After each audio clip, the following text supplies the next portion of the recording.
Hello friends, welcome to ಇನ್ಫಾರ್ಟ್ ಕನ್ನಡ. ಈ ವಿಡಿಯೋದ ತಮ್ನೇಲ್ ನೋಡಿಬಿಟ್ಟು ನಿಮಗೆ ವಿಡಿಯೋ ಯಾವುದ್ರ ಬಗ್ಗೆ ಇರ್ಬೋದು ಅಂತ ಕ್ಯೂರಿಯಾಸಿಟಿ ಇರುತ್ತೆ. ಇವತ್ತು ನಾನು ಮಾಡ್ತಿರೋ ಟಾಪಿಕ್ ಬಂದ್ಬಿಟ್ಟು ಭ್ರಮೆ ಅಥವಾ ಇಲ್ಯೂಷನ್ಸ್. ಕೆಲವು ಘಟನೆಗಳು ಸ್ಟಾರ್ಟಿಂಗಲ್ಲಿ ನಿಜ ಅನಿಸಿದ್ರು ಅದು ಭ್ರಮೆ ಅಂತ ಗೊತ್ತಾದ್ಮೇಲೆ ನಮಗೆಲ್ಲ ನಗು ಬರುತ್ತೆ. ಅಂಥ ಘಟನೆಗಳು ಯಾವ್ಯಾವನ್ನು ತಿಳ್ಕೊಳ್ಳೋದಕ್ಕೆ ಈ ವಿಡಿಯೋನ ಪೂರ್ತಿ ನೋಡಿ. ಹಾಗೆ ನನ್ನ ಚಾನಲ್ಗೆ ಇನ್ನೂ ಯಾರ್ಯಾರು ಸಬ್ಸ್ಕ್ರೈಬ್ ಮಾಡಿಲ್ಲ ಅವರು ದಯವಿಟ್ಟು ಸಬ್ಸ್ಕ್ರೈಬ್ ಮಾಡಿ ಮತ್ತು ಸಪೋರ್ಟ್ ಮಾಡಿ. ಇಲ್ಯೂಷನ್ಸ್ ಬಗ್ಗೆ ಹೊಸದಾಗಿ ನಾನೇನು ಹೇಳ್ತಿಲ್ಲ, ಇದೆಲ್ಲ ನೀವೆಲ್ಲ ಎಕ್ಸ್ಪೀರಿಯೆನ್ಸ್ ಮಾಡಿರುವಂಥದ್ದೇ. ಈ ವಿಡಿಯೋ ನೋಡಿದ್ರೆ ನಿಮಗೂ ಕನೆಕ್ಟ್ ಆಗುತ್ತೆ. ಬನ್ನಿ ಅವು ಯಾವ್ಯಾವ ಅಂತ ನೋಡೋಣ. First one train.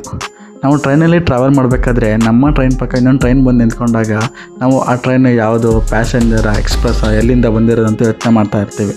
ಸಡನ್ನಾಗಿ ಟ್ರೈನು ಮೂವ್ ಆಗೋಕ್ಕೆ ಶುರುವಾಗುತ್ತೆ. ಆವಾಗ ನಾವು ಅಲರ್ಟ್ ಆಗ್ತೀವಿ. ಸ್ವಲ್ಪ ಟೈಮ್ ಬಿಟ್ಬಿಟ್ಟು ನೋಡಿದ್ರೆ ಗೊತ್ತಾಗುತ್ತೆ ಮೂವ್ ಆಗಿದ್ದು ನಮ್ಮ ಟ್ರೈನಲ್ಲ ಪಕ್ಕ ಟ್ರೈನ್ ಅಂತ. ಆಗ ಏನು ಗುರು ಇದು ಅಂತ ಮನಸ್ಸೆಲ್ಲ ನಗ್ತೀವಿ. ಸೊ ಈ ಥರ ಎಕ್ಸ್ಪೀರಿಯೆನ್ಸು ನಿಮಗೂ ಆಗಿದ್ದರೆ ಕಮೆಂಟಲ್ಲಿ ಎಸ್ ಅಂತ ತಿಳಿಸಿ. ನೆಕ್ಸ್ಟ್ ಒಂದು ಬಂದ್ಬಿಟ್ಟು ರೋಡಲ್ಲಿ ನೀರು. ನಾವು ರೋಡಲ್ಲಿ ಟ್ರಾವೆಲ್ ಮಾಡಬೇಕಾದ್ರೆ ಎಸ್ಪೆಷಲಿ ಬಿಸಿಲು ಟೈಮಲ್ಲಿ ದೂರದಲ್ಲಿ ರೋಡಲ್ಲಿ ನೀರಿದೆ ಅಂತ ಫೀಲ್ ಆಗ್ತಿರುತ್ತೆ. ಬಟ್ ಹತ್ತಿರವಾಗಿ ನೋಡಿದಾಗ ಆ ರೋಡಲ್ಲಿ ಯಾವುದೇ ಥರ ನೀರು ಇರೋಲ್ಲ. ಅದು ಜಸ್ಟ್ ನಮಗೆ ಭ್ರಮೆ ಅನಿಸುತ್ತೆ. ರಿಯಾಲಿಟಿಲಿ ಅದು ಸುಳ್ಳಾಗಿರುತ್ತೆ. ಇದು ಮಾತ್ರ ಎಲ್ಲರಿಗೂ ಎಕ್ಸ್ಪೀರಿಯೆನ್ಸ್ ಆಗಿರಲೇಬೇಕು, ಯಾಕಂದರೆ ಎಲ್ಲರೂ ನಾವು ಡೈಲಿ ರೋಡಲ್ಲಿ ಟ್ರಾವೆಲ್ ಮಾಡ್ತಾನೆ ಇರ್ತೀವಿ. ನೆಕ್ಸ್ಟ್ ಒನ್ ತುಂಬ ಇಂಟ್ರೆಸ್ಟಿಂಗ್ ಆಗಿದೆ, ಯಾಕಂದರೆ ಇದು ನಮಗೆ ಚಿಕ್ಕ ವಯಸ್ಸಲ್ಲಿದ್ದಾಗ ಫೀಲ್ ಆಗಿರುತ್ತೆ. ಅದೇನೆಂದರೆ ಚಿಕ್ಕ ವಯಸ್ಸಲ್ಲಿ ನಾವು ಆಟ ಆಡಬೇಕಾದ್ರೆ ಅಥವಾ ವಾಕ್ ಮಾಡಬೇಕಾದ್ರೆ ಈ ಚಂದ್ರ ನಮ್ಮ ಜೊತೆಗೇ ಫಾಲೋ ಮಾಡ್ಕೊಂಡು ಬರ್ತಾ ಇದ್ದ ಅಂತ ಅನ್ನಿಸ್ತಾ ಇರುತ್ತೆ. ಕೆಲವೊಂದು ಸಲ ನಾವು ಬೇರೆ ಊರಿಗೆ ಹೋದಾಗ್ಲೂ ಈ ಊರಿಗೂ ಫಾಲೋ ಮಾಡ್ಕೊಂಡು ಬಂದುಬಿಟ್ಟಿದ್ದಾನೆ ಚಂದ್ರ ಅಂತ ಅನ್ನಿಸ್ತಾ ಇತ್ತು. ಬಟ್ ದೊಡ್ಡವರಾದ್ಮೇಲೆ ಗೊತ್ತಾಯಿತು ಚಂದ್ರ ಏನೋ ಮೂವ್ ಆಗ್ತಿರ್ಲಿಲ್ಲ, ಮೂವ್ ಆಗ್ತಿದ್ದು ನಾವು ಮಾತ್ರ. ಚಂದ್ರ ಎಲ್ಲಿರ್ತಿದ್ದ ಅಲ್ಲೇ ಇರ್ತಿದ್ದ ಅಂತ.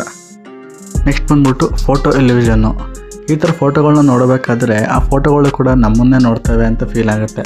ನಾವು ಲೆಫ್ಟ್ ಕಡೆ ಮೂವ್ ಆದರೆ ಅಥವಾ ರೈಟ್ ಕಡೆ ಮೂವ್ ಆದರೆ ಅವು ಕೂಡ ಲೆಫ್ಟು ಮತ್ತು ರೈಟ್ ಕಡೆ ಮೂವ್ ಆಗಿ ನಮ್ಮನ್ನೇ ನೋಡ್ತವೆ ಅಂತ ಫೀಲ್ ಆಗುತ್ತೆ. ಸೊ ಇದು ಕೂಡ ಒಂದು ಇಲ್ಯೂಷನ್ನು.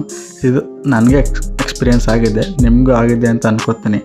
ಸೊ ಈ ಥರ ಇಲ್ಯೂಷನ್ಸ್ ಹಲವಾರು ಇರುತ್ತೆ. ಸೊ ಅಂಥದ್ದು ಯಾವ್ದಾರು ಇದ್ದರೆ ಕಮೆಂಟಲ್ಲಿ ತಿಳಿಸಿ ಅಂತ ಹೇಳ್ತಾ ವಿಡಿಯೋನ ಮುಗಿಸ್ತೀನಿ. ದಯವಿಟ್ಟು ನನ್ನ ಚಾನಲ್ಗೆ ಸಬ್ಸ್ಕ್ರೈಬ್ ಮಾಡಿ, ಲೈಕ್ ಮಾಡಿ, ಸಪೋರ್ಟ್ ಮಾಡಿ. Thank you.